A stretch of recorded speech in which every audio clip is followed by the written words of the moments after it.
A economia dominou a campanha argentina. Nadie en la Argentina aguanta más. Correr detrás de los precios, del dólar, de los sueldos que no alcanzan. Vamos a poner en marcha un programa de desarrollo exportador que de alguna manera va a valorar mucho mejor el trabajo argentino. Es que el Estado no es la solución, el Estado es el problema. Em um país com inflação de quase 140% ao ano e com 40% da população na pobreza, isso não poderia ser diferente. Um país que enfrenta recessão e inflação ao mesmo tempo. Tem uma frase de um economista que diz quase que em tom de piada que existem 4 países diferentes no mundo: os países desenvolvidos, os subdesenvolvidos, o Japão e a Argentina. Nesse vídeo a gente vai falar sobre essa singularidade do país e também sobre a questão que apareceu durante as eleições. Quem quebrou a Argentina? De quem é a culpa? Da esquerda ou da direita?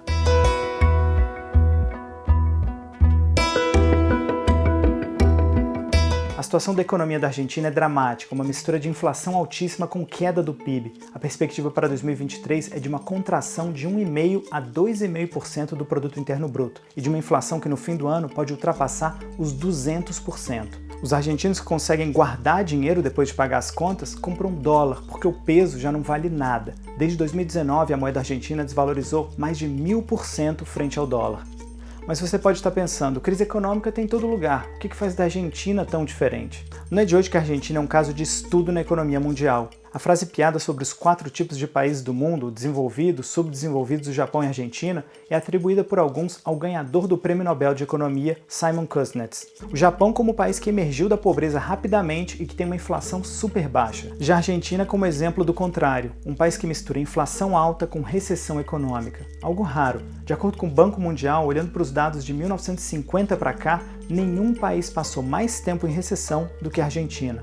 E nesse período a inflação alta foi quase uma constante e alcançou picos, como em 1989, de mais de 3.000% ao ano. A Argentina já esteve entre os 10 países mais ricos do mundo, mas despencou. Nos tempos da Belle Époque argentina, no início do século XX, ela era uma potência e atraía migrantes europeus em massa. Para vocês terem uma ideia, em 1914, metade da população de Buenos Aires era estrangeira. A capital argentina inaugurou o metrô em 1910. O Rio de Janeiro conseguiu fazer o mesmo só em 1970.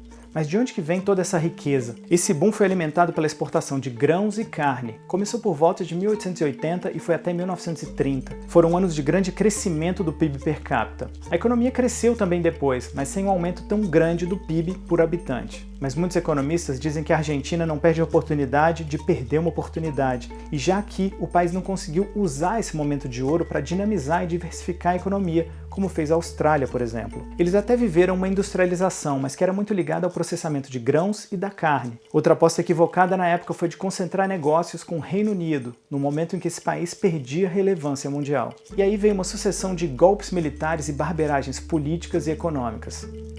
Mas de quem é a culpa, então, da derrocada argentina? Da esquerda ou da direita? A questão não é tão simples assim. Nas palavras do economista argentino Rafael Di Tella, da Universidade de Harvard, se uma pessoa é atingida por 700.000 tiros, é difícil descobrir qual dos tiros a matou. Muitos apontam os anos 50 como o momento em que as coisas começaram a sair dos trilhos. A Argentina, desde 46, era governada por Juan Perón, e a política econômica dele focava em substituir as importações e olhar para o mercado interno. Ele fechou a economia argentina e, com uma atuação forte do Estado, desenvolveu áreas da indústria como a siderurgia e a petroquímica. Muita gente compara o Perón com Getúlio Vargas no Brasil, e existem paralelos sem dúvida, mas essas comparações têm que ser feitas com muito cuidado. Perón teve uma dimensão enorme na Argentina, que chega até os dias de hoje. O governo atual é um governo peronista, do Partido Justicialista, fundado pelo próprio Perón. Eles já elegeram 8 presidentes ao todo.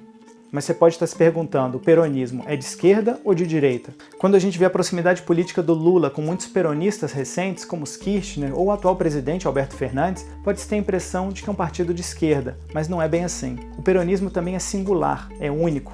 Na origem, Juan Perón se inspirou muito no movimento fascista italiano, ou seja, uma inspiração de extrema direita, mas muitos apontam que a Eva Perón dava uma cara de esquerda para o movimento. E mais recentemente, se você olha o presidente Carlos Menem, ele era neoliberal, mas os Kirchner têm um foco no keynesianismo e no assistencialismo de esquerda. É bem confuso mesmo, porque o peronismo é uma força política que engloba tudo, esquerda, direita, centro. Eles já privatizaram empresas que depois eles mesmos reestatizaram. Por isso é tão difícil falar em esquerda ou direita nesse caso. O que se pode dizer é que nesse período da segunda metade do século XX para cá, houve uma alternância de poder e políticas econômicas mais liberais ou mais estatizantes, mas nenhuma resolveu o problema. E um momento chave nessa crise constante argentina em que se vê muito isso foi depois da morte de Juan Perón, quando a mulher dele, Isabel Perón, assumiu a presidência. O país vinha numa linha de keynesianismo, com um Estado que intervinha para aumentar os salários e fortalecer o mercado interno, mas num desequilíbrio fiscal gigante. As reservas argentinas em 6 meses tinham caído pela metade. Então veio um novo ministro da Economia de uma linha neoliberal, Celestino Rodrigo, que queria abrir a economia argentina e botar a casa em ordem com uma política de choque. O plano ficou conhecido como Rodrigaço e desvalorizou o peso em 160%, aumentou os combustíveis e outras tarifas em 180%.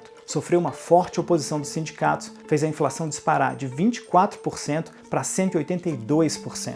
Ele ficou 1 mês e meio no cargo, mas a inflação argentina ficou acima dos 100% por 15 anos. A piada contada por muitos é que ali nascia o estado do mal-estar social argentino. Foi nesse contexto econômico que foi dado um golpe e os militares argentinos governaram o país de 1976 a 1983. O lema deles era neoliberal, diminuir o Estado para engrandecer a nação, mas também não funcionou e deixou um rastro de endividamento e de assassinatos. E aqui 2 pontos são cruciais para a gente entender a crise argentina. Um é a instabilidade política constante. Para se ter uma ideia, em 1989 foi a primeira vez em 60 anos que um presidente civil passou a faixa presidencial a outro presidente civil.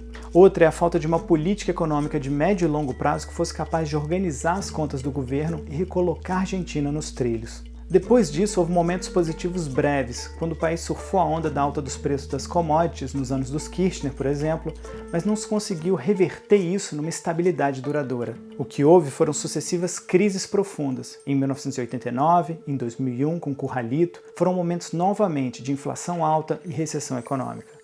Mas e agora? Agora a Argentina está desde 2010 acumulando déficits fiscais e para cobrir o rombo tem várias saídas. Uma é recorrer à ajuda internacional. O país é responsável por quase 1/3 de todos os recursos emprestados pelo FMI nesse momento e é de longe o mais endividado no fundo. E como a Argentina já declarou moratória várias vezes, eles têm a fama de maus pagadores e com isso dificuldade de emitir títulos da dívida pública, que seria outra possibilidade de financiamento. No fim, a saída para cobrir o rombo é imprimir mais dinheiro, o que só faz disparar ainda mais a inflação. Muitos especialistas apontam que o problema é de um Estado muito grande e que gasta mal. Na Argentina, tudo é subsidiado. A luz, o gás, a água, o transporte. E a conta para o governo, claro, sai cara. E não é um gasto focado em quem mais precisa. É nesse cenário de terra arrasada e desilusão que os argentinos estão. São gerações que nasceram e cresceram em meio à inflação e à depressão econômica. É nesse contexto que propostas extremistas como as do Javier Milei ganham força. Ele promete acabar com o Banco Central, cortar 90% dos impostos, reduzir o Estado ao mínimo e dolarizar a economia. A maioria dos especialistas vem com muito ceticismo essas propostas. Dizem que é preciso, na verdade, de remédios amargos, reformas sérias capazes de colocar as contas em dia, derrubar a inflação e fazer a economia crescer de maneira sustentável de novo. Mas os argentinos parecem cansados de ouvir o que os especialistas têm a dizer.